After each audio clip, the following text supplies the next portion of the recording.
And I'll tell you what, I give a lot of credit to a lot of people, including myself. I played in the World Football League when we were exploring things over in Europe. Now they go to Europe and they play games over there all the time. Remember NFL Europe and all the rest of that? They got the whole Brazil thing going on, John. I don't know if they're ever going to be able to do anything in the Asian markets, but who knows? I mean, if they get excited enough about it, maybe so. Just like baseball and what baseball's been doing. I was watching a game today that was getting played out in Tokyo. So, it's pretty interesting. So they're obviously trying to do a few things as well, but really, really interesting to see this. And again, I'm going to say what I said yesterday. You're giving too much money to too many wide receivers and you don't got enough guys to block for your quarterback. That ends up being a bad trade. So I'm just going to go on the record for that again. John, why don't we hit a little bit of the other sports? So in the NFL, got a guy by the name of Aaron Rodgers, probably one of the biggest names to be a free agent in a really, really long time. Do you know who signed him? Nobody. Nobody yet, anyway. And I think it speaks volumes about, number one, his age is something. He can be a disturbance on and off the field, probably. I mean, that's just, I think, fairly obvious. But he's going on this same pathway as what we've seen from his predecessor, Favre, right? Favre was at Green Bay. He had a great run in Green Bay, goes to the Jets. You know where he went after the Jets? He comes to the Minnesota Vikings. So I'm looking at Aaron Rodgers, John, and he was disappointed. He wanted to go to the 49ers. He should have gotten picked by the 49ers. He wasn't, and they kicked him even lower. So he's got a little Tom Brady in him. And instead, he goes to Green Bay. Well, now he went to the Jets. And by the way, I am so sick and tired of all these lazy son of a bees that come out there in the sports world and tell us, John, well, he didn't have a very good year last year either. He had the injury year, and then he came back last year, and he stunk. And I'm like, it's interesting that he stunk. So let me give you this. He is the number 8 quarterback in the NFL for yards. Now, let's remember, this is a horse crap team in the Jets. So he's number 8. He throws for 3,900 yards, 63% completion. He had 28 touchdowns against 11 interceptions. Do you know what Patrick Mahomes had? 26 touchdowns and 11 interceptions. So let's see. Let's just think about this. Was he really that awful? Because if he was, I didn't hear anybody saying how awful Patrick Mahomes was. Not one word about him being awful. Not one. And yet, you look over at Aaron Rodgers, he got 2 more touchdowns. So, that doesn't really jive. Anyway, I just looked at it, John. You know what? If he goes to the Vikings, one of the smart things would be, for his sake, would be he's getting to a team that had a terrible offensive line that has made some improvements. Now, all that being said, even though I did give them an A, the 4 guys that they signed, 2 of them are on the offensive line. They've been hurt. The 2 kids from the Colts. So are they hurt bad? I don't know. But it's one of those things where they're still going to have to protect, and they've already they cut their center just today. So it's a great landing spot potentially, but he hasn't signed yet. And I don't know when he will.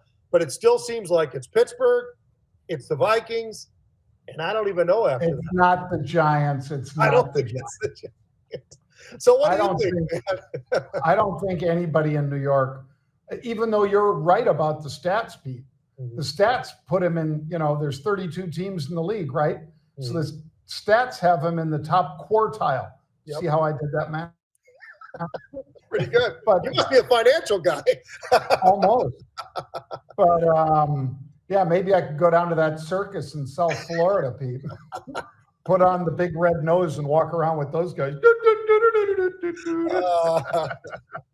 But I think overall what we're looking at is a likelihood that he does follow in Brett Favre in his footsteps. That's young Frankenstein for the 2 young people that are out there. For the people that are too young. Well, what else you got, Pete? All right, so next up, John, we still have free agency going on. I'm going to the NFL a lot because it's still a really big deal. And when you look around, you got to just look and say, okay, this quarterback went here, this quarterback went here. Now all of a sudden their draft looks a little bit different, right? I mean, because if you got the guy that you kind of want for your quarterback, like, for instance, Sam Darnold going to Seattle, well, Seattle's not going to draft a quarterback. They just got this guy, paid him a bunch of money. That's true of a lot of them.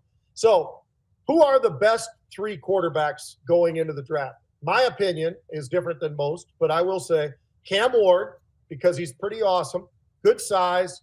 He does take chances, but he doesn't really throw all that many interceptions, John.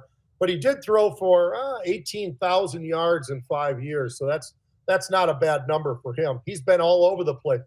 But, I mean, he's been at so many schools, it's unreal. Then Shedeur Sanders, I got him at 2. I actually like Jackson Dart right there with those guys, too. I think he was looked over a little bit. Now, all of a sudden, I think his draft stock is going higher. But I got a dark horse, too, John, that I'll throw out to you.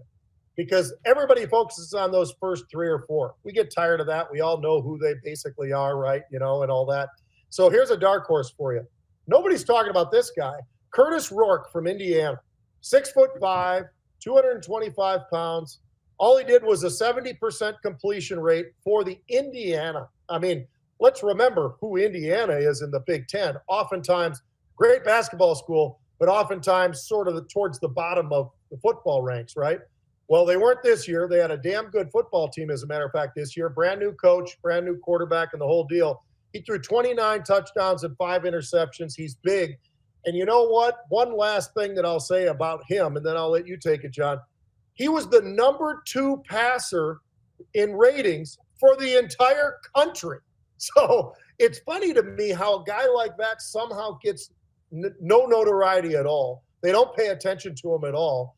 And granted, he might end up being available as late as, I don't know, 3rd round, 4th round, maybe. And this guy is a baller. So I really think it's one of those things where all these GMs and all these bozos who go with just whatever dumb numbers they've got, if they really were numbers guys, they'd look and see, hey, this guy's the number 2 passer in all of college football. I didn't know that. But they don't know that. Well, your Jackson Dart information there, Pete, is spot on with Mel Kiper Jr. Because a guy that Pete and I respect a lot, if you watch football and the draft, you know who we're talking about. Mel Kiper Jr. Is brilliant and a bit of a soothsayer. Yeah. And he says, I'm hearing Jackson Dart goes to the Saints. Wow. Mm-hmm. And the kid's good, and he impressed at the combine, Pete. So I guess I wouldn't be all that shocked if indeed he did go to the New Orleans Saints. That'd be a pretty good spot. I mean, he played at Ole Miss. Yep. So obviously I know he plays in a dome if he plays for the Saints, but he's used to being in the South. He's a kid from Utah. So I think that would be an interesting spot for him to wind up. I got one more thing to throw out to you, Pete. Sure. Sort of a new Pete yesterday talked about Pitino, I think, right, Pete? Yep, with the St. John's. Mm-hmm. Well, on Thursday, St. John's plays Omaha, Nebraska, Omaha, University of Nebraska, Omaha, UNO, I guess. Yep. So not the University of Nebraska, but they're an 18-point pick, and it might not be enough. So I'm going to say, Pete, that I would go with Pitino and St. John's in that game on Thursday. How about you? I agree with you. As a matter of fact, I was looking at that one as well because I thought it was really interesting. Nebraska Omaha had a great year. But you know what? Having a great year in the conference they're in is not the same as the great year that St. John's just put up. And this is only the 2nd year for Pitino as the coach of this team.